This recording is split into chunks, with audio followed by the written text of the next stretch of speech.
Now, a Gaza ceasefire resolution at the UN Security Council failed to pass after a veto from a permanent member, the United States.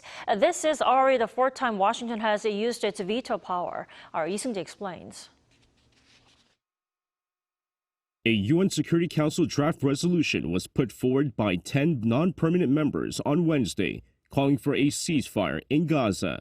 For a resolution to be adopted, it must receive at least 9 votes in favor, with no vetoes by any of the UNSC permanent members.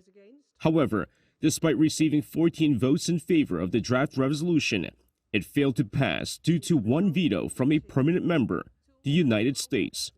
According to the U.S. envoy to the UN, the veto comes as it was believed the draft resolution would not have secured the release of hostages.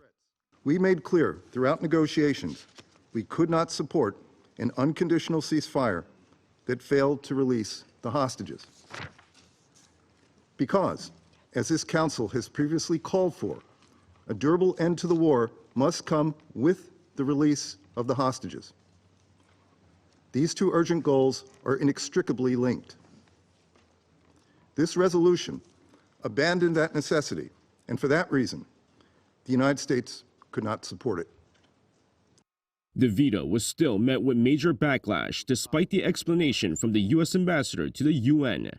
The draft resolution does demand the immediate and unconditional release of all hostages.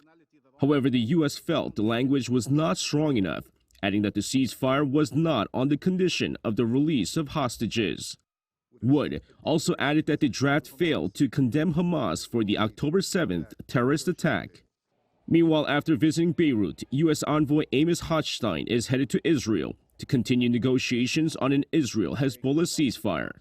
He's expected to meet with Israeli Prime Minister Benjamin Netanyahu on Thursday, as the Lebanese government and Hezbollah accepted a U.S.-led draft proposal.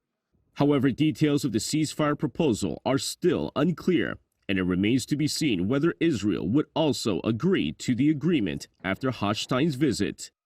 Seung-jae, Arirang News.